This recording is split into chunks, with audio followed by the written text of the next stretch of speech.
بسم الله الرحمن الرحيم. الحمد لله رب العالمين وبه نستعين على أمور الدنيا والدين. أشهد أن لا إله إلا الله وحده لا شريك له ولي الصالحين، وأشهد أن محمدا عبده ورسوله الصادق الوعد الأمين، صلوات الله وسلامه عليه وعلى آله وأصحابه أجمعين ومن تبعهم بإحسان إلى يوم الدين. أما بعد، فإخواني وأخواتي jamaah yang dirahmati Allah Subhanahu wa taala, kembali kita lanjutkan pembahasan kitab Al-Bidayah wan Nihayah yang ditulis oleh Al-Imam Al-Hafizul Kabir Al-Imam Ibnu Katsir Asy-Syafi'i rahimahullahu ta'ala. Dan pada pertemuan sebelumnya kita sudah membahas tentang kisah Nabi Sulaiman ibni Dawud alaihi assalam. Dan di antara yang kita sebutkan adalah kisah tentang Nabi Sulaiman ketika mendapatkan hadiah berupa kuda-kuda yang sangat bagus yang disebut dengan As-Safinatul Jiyad, kuda-kuda perang yang sangat disenangi oleh raja-raja pada zaman itu, termasuk Nabi Sulaiman. Sebagai seorang manusia, naluri mencintai harta dari kesenangan dunia yang Allah sudah tanamkan kepada manusia ini tidak bisa dihindari Sulaiman. Apa yang terjadi? Nabi Sulaiman alaihi salam pun mengurusi kuda-kuda tersebut hingga matahari terbenam dan ia lupa untuk melaksanakan salat asar sebagaimana disebutkan sebagian ahli tafsir. Ketika matahari terbenam, ia pun sadar bahwasanya ia telah tertinggal untuk beribadah kepada Allah dikarenakan sibuk mengurusi kuda-kuda ini. Lalu Sulaiman alaihi salam mengatakan, rudduha alai, kembalikan kuda-kuda tersebut kepadaku. Fatafiqa mashan bisuqi wal a'naq, karena dia menyadari bahwasanya kuda-kuda ini telah melalaikannya dari beribadah kepada Allah yang merupakan tujuan utama hidup Sulaiman alaihi salam. Ia mengatakan, kuda-kuda ini telah melalaikanku. Akhirnya disembelih satu persatu kuda-kuda tersebut karena Nabi Sulaiman tidak ingin terulang dilalaikan oleh harta dunia dari tujuan utama ia berada di atas muka bumi ini, di dalam kehidupan dunia ini. Ini luar biasa, panutan yang sangat membuat manusia di hari kiamat kelak yang perlu kita tiru, yang membuat manusia di hari kiamat kelak mereka tidak bisa lagi mencari-cari alasan di hadapan Allah kenapa dahulu ia tidak beribadah kepada Allah. Karena Allah akan datangkan 3 nabi sebagaimana yang pernah kita sebutkan. Allah datangkan 3 nabi, yaitu Nabi Ayyub alaihi salam, kemudian Nabi Yusuf alaihi salam, dan Nabi Sulaiman. Allah Subhanahu wa taala di antaranya datangkan Nabi Ayyub dan didatangkan orang-orang miskin yang dahulu hidup di dunia penuh dengan kekurangan, penuh dengan ujian penyakit pada tubuh mereka. Lalu Allah bertanya kepada para orang-orang miskin ini, apa yang membuat kalian tidak beribadah kepada Allah? Mereka pun mencari-cari alasan dengan berargumen, dahulu kami harus kerja, kami harus mencari nafkah, kami dulu sakit-sakitan sehingga menghalangi kami dari beribadah kepada Allah. Lalu Allah datangkan Nabi Ayyub seraya mengatakan, lihatlah Nabi Ayyub, manusia yang paling berat ujiannya. Ia diuji hartanya habis, dan kisahnya kita sudah sebutkan di majelis kita ini. Badannya habis. Bahkan sebagian ahli tafsir menyebutkan begitu ganasnya penyakit yang menimpa Ayyub membuat kulitnya ini berjatuhan. Dan tidak ada manusia yang diuji lebih berat dari Ayyub alaihissalam. Akan tetapi ujian, kemiskinan, dan segala penyakit yang menimpa Ayub tidaklah menghalangi Nabi Ayub untuk terus beribadah kepada Allah Subhanahu wa taala. Sehingga tidak ada alasan lagi bagi orang-orang miskin berargumen bahwasanya kami begini dan begitu di hadapan Allah. Kenapa? Allah sudah contohkan Nabi Ayub alaihissalam. Dan ini di antara hikmah kita mempelajari sejarah perjalanan para nabi. Kemudian Allah datangkan Nabi Sulaiman alaihissalam dan dibangkitkan orang-orang kaya. Lalu Allah bertanya kepada orang-orang kaya ini, apa yang menghalangi kalian untuk beribadah kepada Allah? Mereka pun mencari-cari alasan dengan berargumen, ya Allah, harta kami, aset kami yang banyak, kami sibuk ya Allah. Iya. Apa kata Allah? Lihatlah Sulaiman alaihissalam. Tidak ada manusia yang lebih kaya dari Sulaiman alaihissalam. Tidak ada manusia yang kerajaannya melebihi Sulaiman alaihissalam. Namun hal tersebut tidaklah menghalangi Nabi Sulaiman untuk beribadah kepada Allah Subhanahu wa taala. Kenapa bisa seperti itu? Lihatlah pada kisah yang Allah sebutkan dalam surat Sad ini, idh urida alaihi bil ashiyyi as-safinatul jiyad faqala inni ahbabtu hubbal khairi an dzikri rabbi hatta tawarat bil hijab rudduha alai fatafiqa mashan bis suqi wal anaq. Ketika kuda-kuda tadi menyibukkan Nabi Sulaiman dan dia sadar tujuan hidupnya adalah beribadah kepada Allah.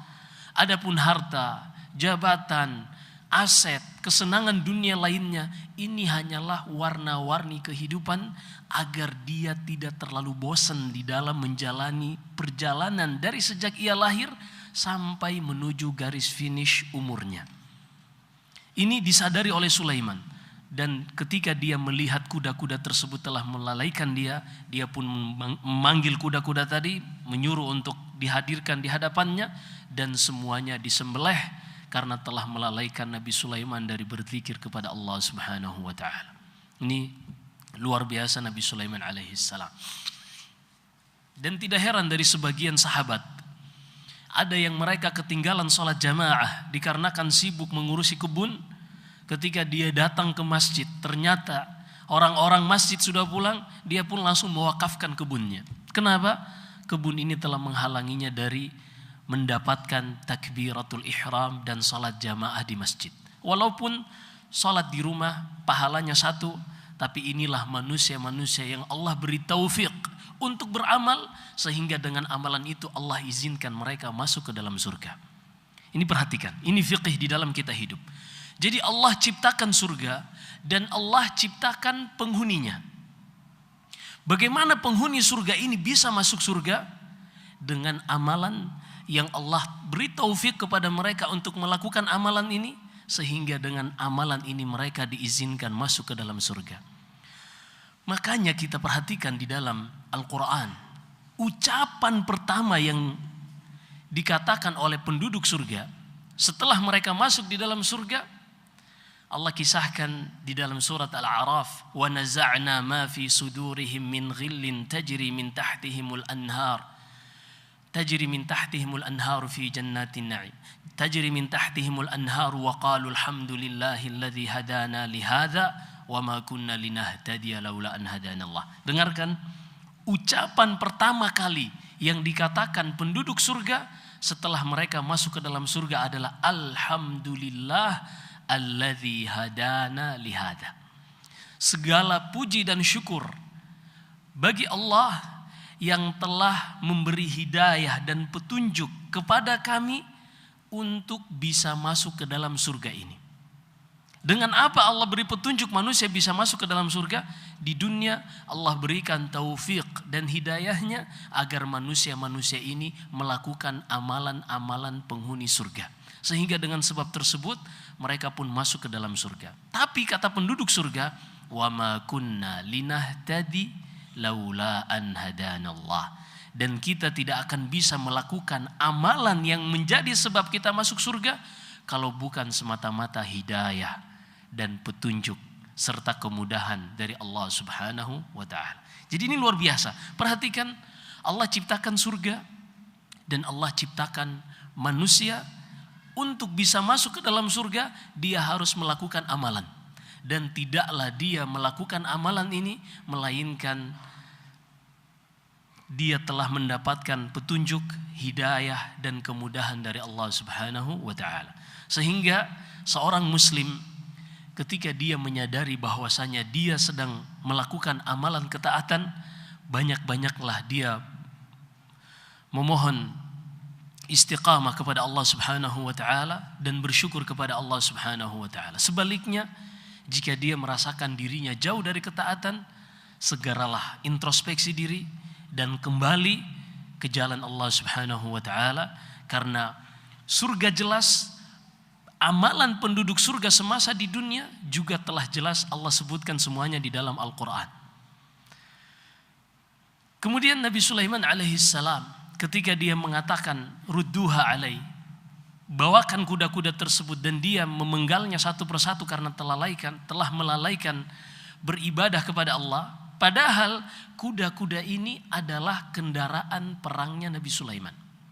Tapi Allah sudah tetapkan dalam takdirnya, man taraka syai'an lillahi awadahu Allahu khairan min. Siapa saja yang meninggalkan sesuatu karena Allah, Allah jamin pasti Allah akan ganti dengan yang lebih baik. Nabi Sulaiman meninggalkan kuda-kuda ini karena Allah. Lalu Allah menggantikan bagi Nabi Sulaiman, kata Allah, fasakharna lahur rih. Kami gantikan bagi Sulaiman tentara yang lebih hebat dari kuda, yaitu angin yang ditundukkan untuk Nabi Sulaiman. Angin ini akan melakukan apapun yang diperintahkan oleh Sulaiman. Kata Ibnu Katsir rahimahullah, perhatikan di sini, siapa saja yang meninggalkan sesuatu karena Allah, Allah akan gantikan dengan yang lebih baik. Bahkan kata beliau, tentara Sulaiman berupa angin ini lebih kuat dan lebih ekonomis. Kenapa? Karena Sulaiman alaihissalam tidak butuh untuk maintenance angin. Adapun kuda harus diberi pakan, harus dilatih, dan seterusnya. Ketika dia tinggalkan karena Allah, digantikan dengan yang lebih hebat, yaitu angin. Kemudian dia tidak butuh untuk perawatan angin. Ini luar biasa yang disebutkan Ibnu Katsir rahimahullah. Siapa saja yang meninggalkan sesuatu karena Allah, pasti Allah akan mengganti dengan yang lebih baik. Kemudian di antara yang disebutkan pada perjalanan hidup Sulaiman alaihissalam adalah jin ditundukkan untuk Nabi Sulaiman. Kata Allah, wa minasyayatini may yaghusuna lahu wa ya'maluna 'amalan duna dzalik. Dan ada sebagian dari yang ditundukkan untuk Sulaiman jin. Jin ini tugasnya ada sebagian untuk menyelam, mencari perhiasan-perhiasan yang ada di dalam laut, mutiara dan sejenisnya. Ini luar biasa. Nabi Sulaiman sudah diberikan dari dunia seluruhnya. Apalagi yang kurang untuk Nabi Sulaiman? Tapi hebatnya, setiap kali Nabi Sulaiman mendapatkan nikmat, selalu dia mengatakan, Rabbi auzi'ni an ashkura ni'mataka allati an'amta alayya wa ala waliday wa an a'mala salihan tardahu wa adkhilni bi rahmatika fi ibadika salihin. Setiap kali ada nikmat baru yang datang, yang diberikan kepadanya, dia mengatakan, ya Allah, ilhamkan kepadaku untuk bisa mensyukuri nikmatmu. Ini luar biasa. Permintaan Nabi Sulaiman, ilhamkan kepadaku. Auzi'ni, yakni alhimni. Auzi'ni, ya Allah, ilhamkan kepadaku untuk bisa bersyukur. Jadi untuk seorang bisa bersyukur, dia harus meminta kepada Allah agar diilhamkan bisa bersyukur. Sehingga kalau kita tidak pernah merasakan ini, jangan heran kalau di dalam keseharian kita jarang sekali untuk bersyukur. Ketika biasanya jalan yang kita lewati macet, tiba-tiba nggak macet, biasa aja, oh hari ini nggak macet ya. Tapi dia tidak langsung meminta kepada Allah untuk mengilhamkan syukur, karena luar biasa. Syukur ini diantara amalan penduduk surga, dan seorang bisa mengamalkan dan melaksanakan syukur ini kalau dia mendapatkan taufik, hidayah dan kemudahan dari Allah. Kita sudah sebutkan tadi, Allah sudah ciptakan surga, dan ada amalan-amalan yang dilakukan oleh manusia menjadi sebab mengantarkan mereka kepada surga, dan seorang tidaklah bisa melakukan amalan ini kecuali mendapatkan taufik, hidayah dan kemudahan dari Allah Subhanahu wa taala. Ini kalau kita perhatikan luar biasa ya di dalam kehidupan kita. Syahid ini di antara tentara Nabi Sulaiman. Jin-jin yang bekerja ini minhumul muslimun wa minhumul kuffar. Di antara jin-jin ini ada yang muslim dan ada jin kafir. Seperti Ifrit. Ifrit ini jin kafir disebutkan oleh para ahli tafsir. Ada yang taat kepada Nabi Sulaiman, artinya mereka bekerja di bawah tekanan. Wa may yazigh minhum an amrina nudhiqhu min adzabin alim. Kata Allah, siapa saja yang membangkang, yang tidak tunduk pada perintah Sulaiman, maka kami akan timpakan siksaan yang pedih bagi jin tersebut. Di antara jin-jin ini ada yang diikat. Wa akharina muqarranina fil asfad. Karena mereka membangkang, mereka ditahan, diikat, dibelenggu.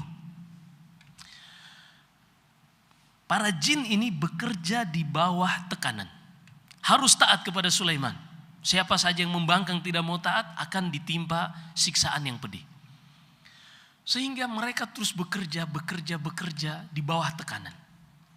Hingga akhirnya suatu saat. Jadi Nabi Sulaiman ketika sholat, terkadang ada pohon yang tumbuh. Ada tanaman yang tumbuh.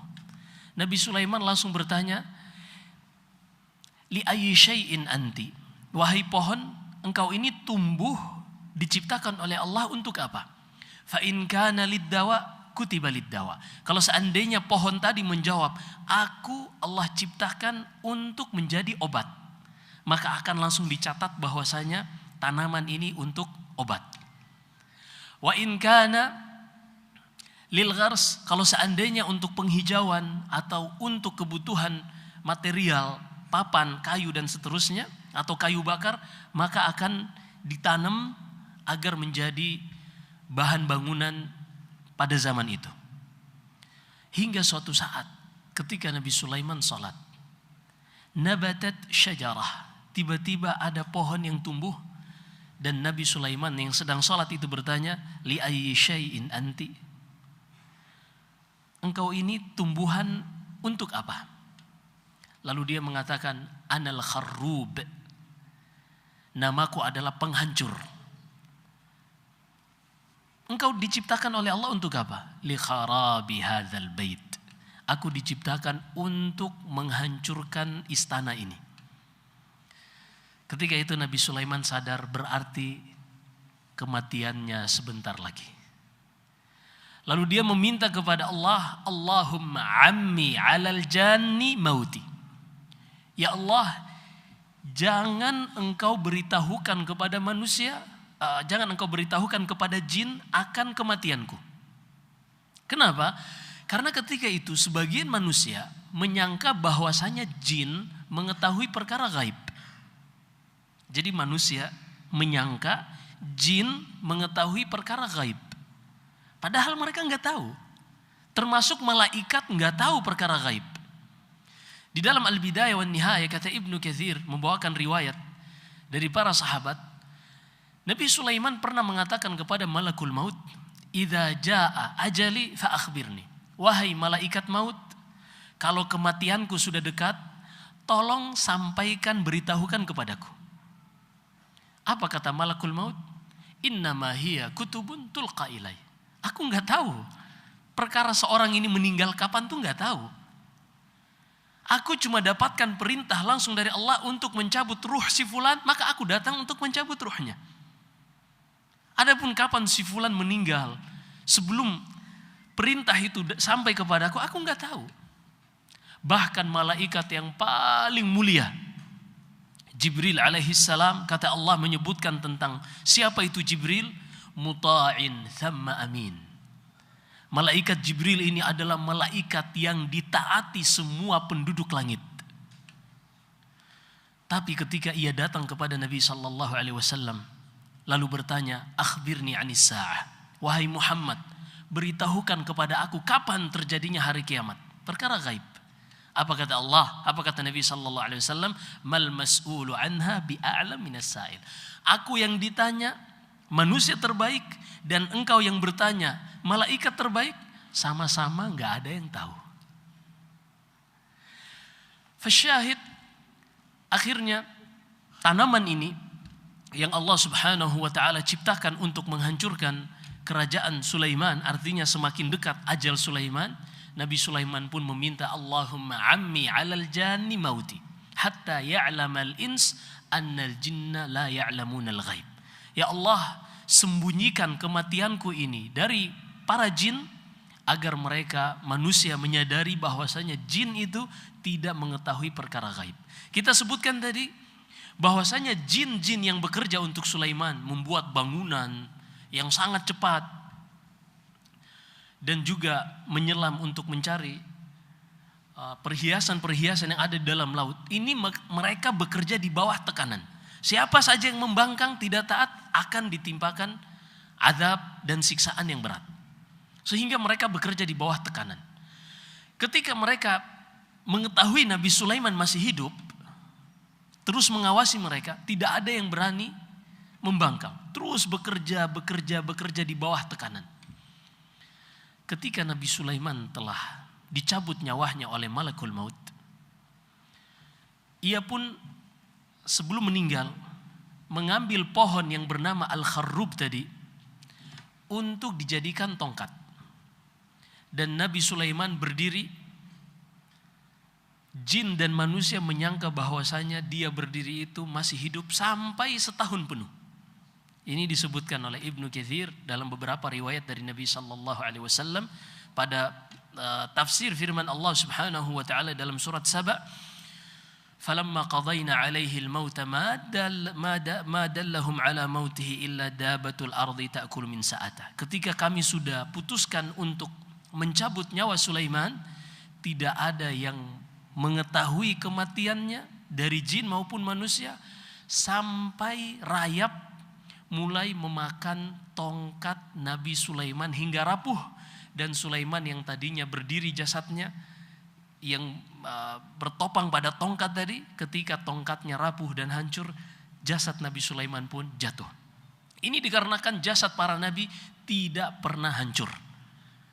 Jasad para nabi, fa innallaha harrama 'alal ardi ajsadul anbiya. Kata Nabi sallallahu alaihi wasallam, Allah mengharamkan bagi tanah atau bagi apapun untuk menghancurkan jasad para nabi. Sehingga Nabi Yusuf alaihissalam yang ia wasiatkan ke Bani Israel, kalau kalian keluar dari negeri Mesir menuju Palestina yang merupakan tanah kelahiran dia dan juga ayah-ayahnya sampai kepada ayahnya Yakub, demikian pula Ishak kakeknya, Nabi Yusuf mewasiatkan untuk membawa jasadnya keluar dari Mesir.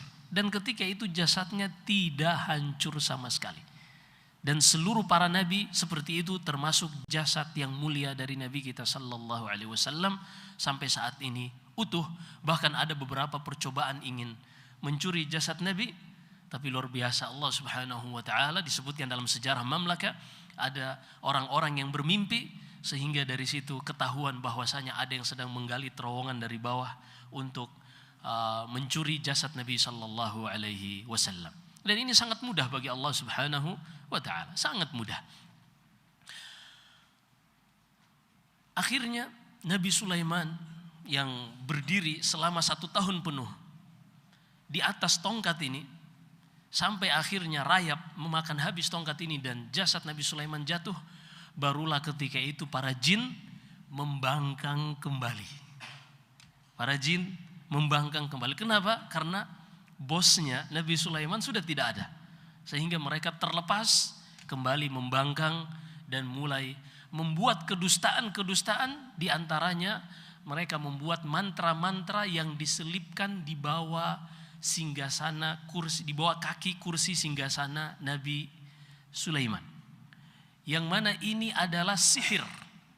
Ini adalah sihir yang oleh orang-orang Yahud diambil, dan mereka mengklaim bahwasanya sihir ini adalah sisa-sisa peninggalan kerajaan Nabi Sulaiman. Padahal itu adalah tipu daya syaitan. Ketika Nabi Sulaiman meninggal, mereka menulis mantra-mantra sihir dan diselipkan di bawah kaki kursi kerajaan Nabi Sulaiman. Allah berfirman di dalam suratul Baqarah, "Wattaba'u ma tatlu syayatinu ala mulki Sulaiman. Wa ma kafara Sulaiman walakinna syayatin kafaru yu'allimuna an-nasa as-sihr." Mereka pun mengikuti apa yang diselipkan oleh para syaitan, para jin ini di bawah kursi singgasana kerajaan Sulaiman, padahal berupa sihir maksudnya, padahal Sulaiman tidaklah sekali-kali kafir. Kenapa kata Allah Sulaiman tidaklah sekali-kali kafir? Karena Sulaiman tidak pernah mengajarkan sihir kepada manusia. Karena antara Islam dengan sihir ini tidak pernah bisa menyatu. Kalau dia bermain sihir maka dia telah kafir. Dan dia tidak dikatakan muslim kalau masih berkaitan dengan sihir. Bahkan mendatangi tukang sihir, peramal atau dukun, kata Nabi sallallahu alaihi wasallam, "Man atakahinan aw arrafan faqad kafara bima fasaddaqahu faqad kafara bima unzila ala Muhammad sallallahu alaihi wasallam." Siapa saja yang mendatangi tukang ramal, dukun atau tukang sihir, maka dia telah kafir dengan apa yang diturunkan kepada Nabi sallallahu alaihi wasallam. Disebutkan usia Sulaiman ini hanya sekitar 53, 56, 57, sekitar itu saja usianya. Adapun usia Nabi Daud, berapa ayahnya? 100 tahun, 60 tahun usia yang Allah tetapkan untuknya, dan Nabi Adam memberikan subsidi dari umurnya 40 tahun sehingga umur Sulaiman, umur Nabi Daud alaihi salam adalah 100 tahun. Di antara yang disebutkan di dalam Al-Quran tentang Sulaiman, yang merupakan manusia yang sangat bijak, karena kita sudah sebutkan bahwasanya Sulaiman ini selain sebagai nabi juga sebagai raja yang menjadi hakim yang memutuskan perkara perselisihan di tengah-tengah manusia. Dan ayahnya juga Daud adalah sebagai raja dan sebagai nabi. Suatu saat Allah kisahkan di dalam Al-Quran dalam surat Sad, "Wahal ataka naba'ul khasmi idh tasawwalul mihrab." Juga di surat Al-Anbiya, "Wa Dawud wa Sulaiman idh yahkumani fil harthi idh nafashat fihi ghanamul qaumi wa kunna li hukmihim syahidin." Jadi ceritanya ada dua orang dari Bani Israel. Yang satu memiliki kebun tin, kebun buah tin. Yang satu memiliki kambing 100 ekor. Suatu malam, idh nafashat fihi ghanamul qaum. Suatu malam kambing-kambing ini masuk ke kebun tin milik saudaranya tadi. Dan namanya kambing masuk ke suatu tempat, di situ ada dedaunan, akhirnya yang terjadi adalah kambing-kambing tersebut keluar tanpa meninggalkan satu daun pun. Keesokan harinya mereka mendatangi Nabi Daud alaihi salam, ayahnya Nabi Sulaiman. Lalu dikeluhkanlah oleh pemilik kebun bahwasanya saudaraku ini memiliki kambing, 100 ekor kambing yang menghabiskan seluruh kebun tin milikku. Apa kata Daud alaihi salam? "Berapa harga kebun tinmu?" Setelah dihitung, dikalkulasi, ternyata harganya setara dengan 100 ekor kambing. Apa keputusan Nabi Daud? Kira-kira apa keputusannya? Dia harus mengganti, walaupun tidak sengaja. Disebutkan dalam Al-Qawaidul Fiqhiyah oleh Syekh Abdurrahman ibn Nasir As-Sa'di, "Wal khata'u wal ikrahu wan nisyanu asqatahu ma'buduna ar-Rahmanu, lakin ma'al itlafi yathbutul badal wa yantafi at-ta'thimu anhu waz-zalal." Sengaja, tidak sengaja atau dipaksa, ini membuat seseorang ketika melakukan kesalahan tidak berdosa. Ada seorang gak sengaja mecahin perhiasan misalnya, kanvas atau apapun itu, jatuh harganya mahal, gak sengaja, dia tidak berdosa. Tapi Allah juga maha adil, ini harus diganti. Lakin ma'al itlaf yathbutul badal, ketika ada yang dirugikan harus diganti. Dosanya nggak ada, dia nggak berdosa karena nggak sengaja. Innamal a'malu binniyat. Seorang akan mendapatkan balasan sesuai niatnya. Dia nggak berniat untuk merusak kebun saudaranya. Tapi ketika sudah menimbulkan kerugian, harus diganti karena ini bentuk keadilan. Akhirnya Nabi Daud memutuskan bahwasanya 100 ekor kambing ini menjadi milik pemilik kebun. Karena sudah merusak aset si pemilik kebun. Kalau dikira-kirakan biaya kerusakan dan buahnya itu 100 ekor kambing. Pergilah kedua orang ini, ternyata mereka bertemu Nabi Sulaiman. Fafahamnaha Sulaiman. Lalu Nabi Sulaiman bertanya, bima qada Nabiullah, bagaimana ayahku Nabi Allah Daud memutuskan perkara di antara kalian? Kata mereka, 100 kambing milik ini menjadi milik pemilik kebun. Berarti sang pemilik kambing ini tidak memiliki apa-apa lagi. Apa yang dilakukan oleh Nabi Sulaiman? Kalau seandainya aku yang berhukum, maka aku tidak akan berhukum demikian. Akan tetapi yang akan aku lakukan adalah 100 kambing ini diserahkan kepada pemilik kebun sebagai jaminan. Dan sang pemilik kambing tadi bekerja untuk mengembalikan kondisi kebun tadi hingga utuh seperti semula. Sampai kebunnya ini belum utuh seperti semula, maka sang pemilik kebun tadi berhak menggunakan dan mengambil manfaat dari kambing ini sesuai kehendaknya. Susunya, apapun itu yang bisa dia manfaatkan dari kambing, anaknya yang lahir ketika berada di bawah jaminannya, maka dia berhak untuk mengambilnya. Sampai si pemilik kambing ini selesai dari memulihkan kebun tin yang dirusak oleh kambing-kambingnya. Ketika kebun tin tadi sudah kembali utuh, normal, maka sang pemilik kebun ini harus mengembalikan kambing yang tadinya diberikan sebagai jaminan sampai kebunnya kembali utuh. Inilah makna firman Allah, fafahamnaha Sulaiman. Dan permasalahan ini kami lebihkan Sulaiman memahami lebih detail dan memberikan hukum yang win-win solution. Keduanya beruntung. Yang pemilik kebun ini, dia tidak dirugikan karena dia masih bisa sambil menunggu kebunnya kembali utuh, dia mendapatkan kemanfaatan dari hasil yang dia dapatkan dari kambing-kambing selama berada di bawah pengawasannya. Dan sang pemilik kambing ini karena dia sudah merugikan sang pemilik kebun, dia juga masih akan mendapatkan kembali hewan-hewannya. Sehingga dia akan bekerja sangat maksimal untuk mengembalikan kebun tin tersebut dalam keadaan utuh. Ini luar biasa Nabi Sulaiman. Dan juga disebutkan dalam Sahih Bukhari, di mana 2 orang wanita masing-masing adik kakak membawa anak bayi dan pergi di suatu dataran Al-Bar. Dan ketika itu hewan buas bisa datang kapan saja. Ternyata salah satu bayi dari 2 wanita ini, yaitu bayi yang lebih kakak, dimakan oleh hewan buas. Tapi yang kakak ini mengklaim bahwasanya anak yang ada pada adiknya ini adalah miliknya. Dan yang dimakan oleh hewan buas tadi adalah anak adiknya. Datang kepada Nabi Daud. Apa yang dilakukan Nabi Daud?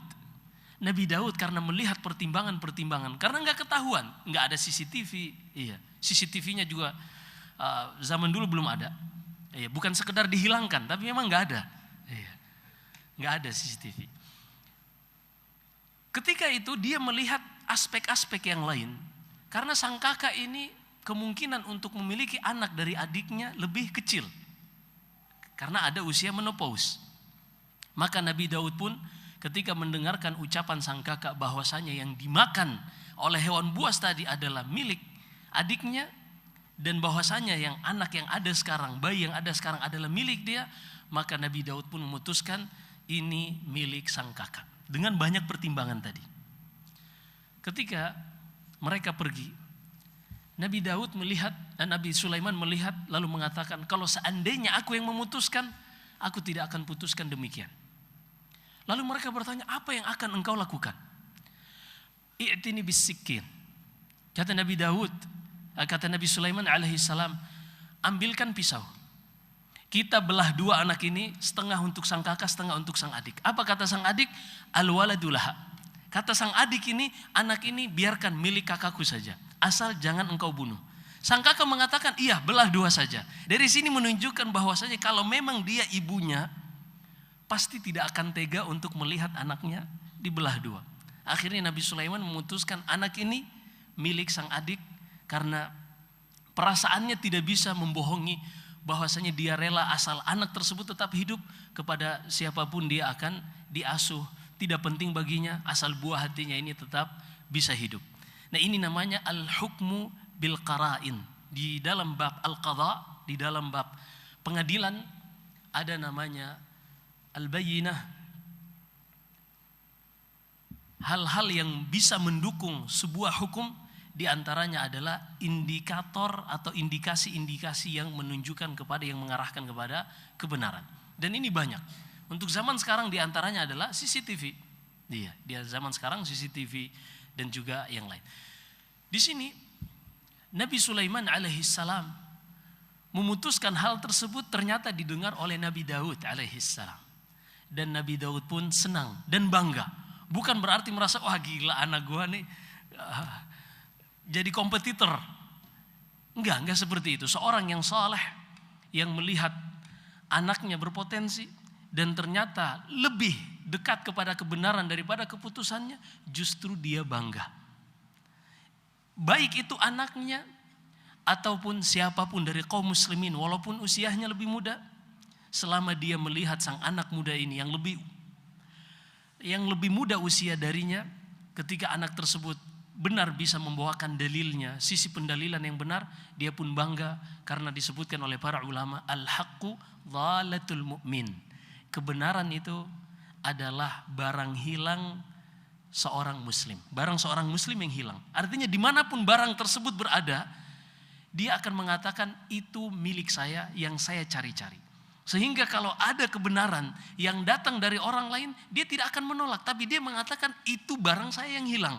Dan saya akan terima barang itu tanpa penolakan sedikit pun. Inilah mauqif seorang muslim di dalam bermuamalah, berkaitan dengan bagaimana dia melihat seorang anak kecil atau seorang yang usianya lebih muda dari dia, ternyata dia bisa mengucapkan kebenaran, lebih mengenal tentang Al-Quran, lebih mengetahui tentang sunnah dari dirinya yang lebih tua. Ini kalau kebenaran itu sudah diucapkan. Tapi seorang yang muda juga, ketika dia melihat orang yang lebih tua darinya, maka hendaknya dia menanamkan dalam dirinya, sebagaimana yang diriwayatkan dari Bakar ibn Abdullah al-Muzani rahimahullah, seorang tabi'i. Dia mengatakan, idza ra'aita man huwa akbaru mink, jika engkau melihat seorang yang lebih tua usianya darimu, faqul hadza abadallaha qabli, maka katakanlah orang ini lebih dahulu beribadah kepada Allah dan lebih banyak ibadahnya dibanding aku. Sehingga tidak ada alasan untuk membanggakan diri di hadapan orang ini. Wa idza ra'aita man huwa asgharu mink faqul asaitullaha qabla hada. Jika engkau melihat yang lebih muda usianya darimu, maka katakanlah aku bermaksiat kepada Allah lebih dahulu dari orang ini. Maksiat dan dosanya lebih sedikit dariku. Maka ini juga untuk membuat hati ini tidak merasa lebih besar dan lebih hebat dari orang lain. Dan ini seperti yang disebutkan oleh Nabi SAW dalam Sahih Bukhari dan Sahih Muslim dari hadis Abdullah bin Mas'ud radhiyallahu taala an. Nabi SAW bersabda, la yadkhulul jannata man kana fi qalbihi mithqalu dzarratin min kibr. Tidak akan masuk surga siapapun yang di dalam hatinya ada kesombongan walaupun seberat semut hitam. Semut hitam ada timbangan emas yang paling detail, sepersekian miligram pun bisa dihitung. Coba isi berapa semut hitam baru bisa mencapai 1 miligram. Ini luar biasa, 1 miligram. Kalau seorang ada di dalam hatinya kesombongan, walaupun sebesar 1 semut hitam, maka tidak akan masuk surga, kata Nabi sallallahu alaihi wasallam. Kenapa dia tidak masuk surga? Karena dia tidak akan mendapatkan hidayah dari Allah. Karena tadi kita sudah sebutkan orang bisa masuk surga karena dia sudah mendapatkan hidayah, petunjuk dan kemudahan dari Allah Subhanahu wa taala. Kok bisa orang yang sombong ini tidak mendapatkan hidayah? Demikianlah ketetapan Allah di dalam Al-Quran. Di surat Al-A'raf, haram bagi hati seorang yang di dalamnya ada kesombongan walaupun sekecil apapun. Allah berfirman di dalam surat Al-A'raf, "Sa'asrifu an ayati alladzina yatakabbaruna fil ardi bighairil haqq." Aku akan palingkan ayat-ayatku seorang yang di dalam hatinya memiliki kesombongan. Kata Sufyan ibn Uyainah rahimahullah, seorang atba'ut tabi'i dari tabi'ut tabi'in, dia mengatakan ay amna'uhum fahmal Qur'an. Makna ayat ini, kata Allah, aku menghalangi mereka dari memahami Al-Quran. Allahu Akbar. Kenapa hatinya terhalangi dari memahami Al-Quran menjadi sebab dia tidak bisa masuk surga? Karena tidak ada yang bisa mengantarkan seorang masuk ke dalam surga kecuali Al-Quran. Allah berfirman, Alif Lam Mim, dzalikal kitabu la raiba fi hudan lil muttaqin. Dan Allah berfirman, syahrul Ramadan alladzi unzila fihi al-Quran hudan linnas. Satu-satunya yang bisa mengantarkan manusia ke dalam surga hanyalah Al-Quran. Tidak ada yang lain. Mau orang bermeditasi, bersemedi lama apapun, tidak akan dia bisa menuju ke surga kecuali melalui Al-Quran. Maka takutlah saudara-saudaraku, jamaah kaum muslimin yang dirahmati Allah, ketika kita melihat diri kita, kehidupan kita, hari-hari kita di dalam kehidupan dunia ini jauh dari memahami Al-Quran. Jangan sampai Allah tidak menginginkan kita untuk bisa masuk ke surga dengan perantaran Al-Quran ini. Karena ada sebagian manusia yang Allah tidak inginkan kebaikan bagi mereka. Di dalam surat Al-Maidah Allah berfirman, ulaika alladzina lam yuridillahu ayyutahhira qulubahum. Mereka itu adalah manusia-manusia yang Allah tidak inginkan untuk membersihkan dan mensucikan hati mereka. Jadi ada manusia yang memang Allah halangi hati mereka untuk bisa suci dan bersih. Sehingga mereka tidak bisa beramal dengan ketaatan, memahami Al-Quran yang menjadi sebab yang mengantarkan mereka ke dalam surga. Kita lanjutkan setelah salat Isya. Wallahu a'lam. Sallallahu alaihi wasallam barak ala nabiyina Muhammad. Bismillahirrahmanirrahim. Alhamdulillah wassalatu wassalamu ala nabiyina Muhammad. Amma ba'd. Di antara yang Allah sebutkan tentang Nabi Sulaiman dan juga nabi-nabi pilihan Allah lainnya adalah sifat Al-Awwab. Allah berfirman tentang Nabi Sulaiman, wa wahabna li Dawud Sulaiman ni'mal 'abdu innahu awwab. Dan kami anugerahkan untuk Nabi Dawud anaknya yang bernama Sulaiman alaihi salam, ni'mal 'abd innahu awwab. Kata Allah tentang Sulaiman ini adalah hamba yang dekat di sisi Allah, yang memiliki kedudukan yang mulia di sisi Allah, dan juga dia adalah hamba yang awwab. Ini luar biasa. Sifat awwab adalah sifat seorang yang selalu kembali kepada Allah Subhanahu wa taala dalam keadaan dia mendapatkan nikmat, dalam keadaan dia mendapatkan ujian kesusahan, dan dalam keadaan dia terjatuh ke dalam dosa atau kesalahan. Ketika seorang mendapatkan nikmat, dia kembali kepada Allah dengan bersyukur kepada Allah Subhanahu wa taala.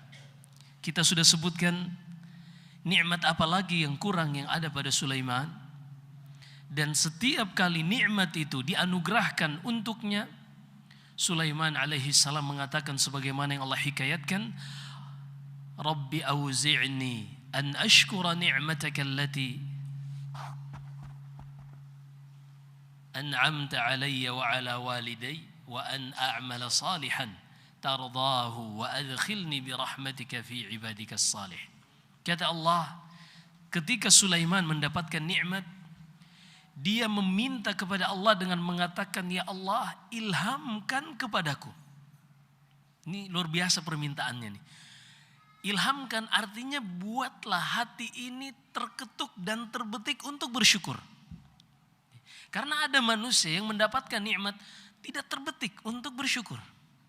Nikmat biasa, saya kerja dapat gaji normal, nggak ada yang salah.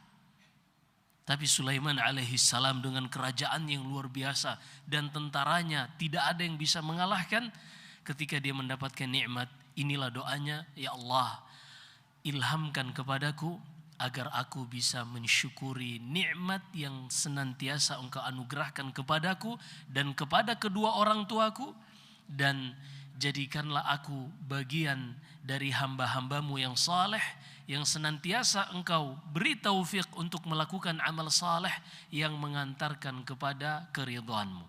Ini doa Nabi Sulaiman. Ketika dia mendapatkan nikmat, dia segera kembali kepada Allah dengan bersyukur, menyandarkan bahwasanya apa yang dia dapatkan semata-mata datangnya dari Allah Subhanahu wa taala. Ketika dia keliru, ketika dia salah, ketika terjatuh ke dalam dosa, karena Nabi dengan hikmah dari Allah terkadang mereka terjatuh ke dalam kesalahan. Dan Nabi Sulaiman adalah manusia yang langsung kembali kepada Allah ketika melakukan kesalahan ini. Kita sudah ceritakan di dalam surat Sad, Allah berfirman, إذ عرض عليه بالعشي الصافنات الجياد فقال إني أحببت حب الخير عن ذكر ربي حتى توارت بالحجاب. Kemudian firman Allah, وَلَقَدْ فَتَنَّا سُلَيْمَانَ وَأَلْقَيْنَا عَلَى كُرْسِيِّهِ جَسَدًا ثُمَّ أَنَابَ. Ini disebutkan dalam Sahih Bukhari bahwasanya Nabi Sulaiman mengatakan, malam ini aku akan mengelilingi 70 istriku, dalam riwayat lain 100 istriku, yang semuanya akan melahirkan mujahid yang berjihad di jalan Allah, tapi dia lupa untuk mengucapkan insya Allah.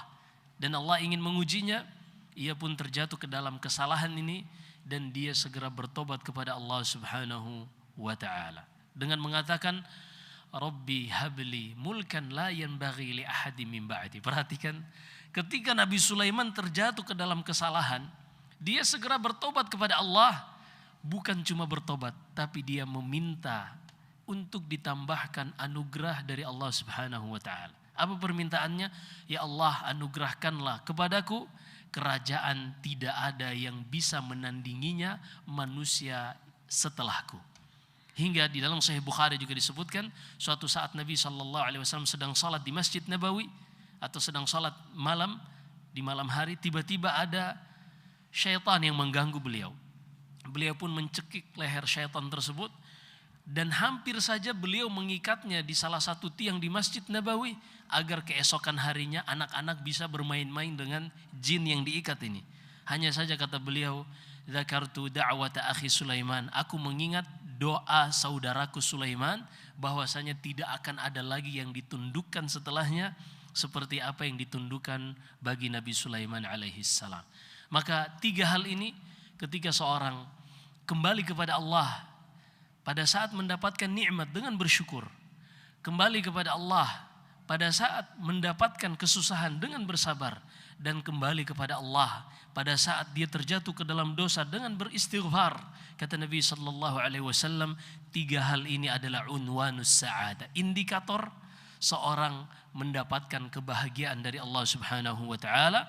Di dalam riwayat Al-Imam At-Tabarani rahimahullah, kata Nabi sallallahu alaihi wasallam, thalathatun minas sa'adah, tiga yang menunjukkan kebahagiaan seseorang, man idza u'tiya syakar, jika dia diberikan nikmat dia bersyukur, wa idza butuliya sabar, jika dia diuji dengan kesusahan dia bersabar, wa idza adnaba astaghfar, dan ketika dia terjatuh ke dalam dosa dan kesalahan dia segera kembali dan beristighfar kepada Allah Subhanahu wa taala.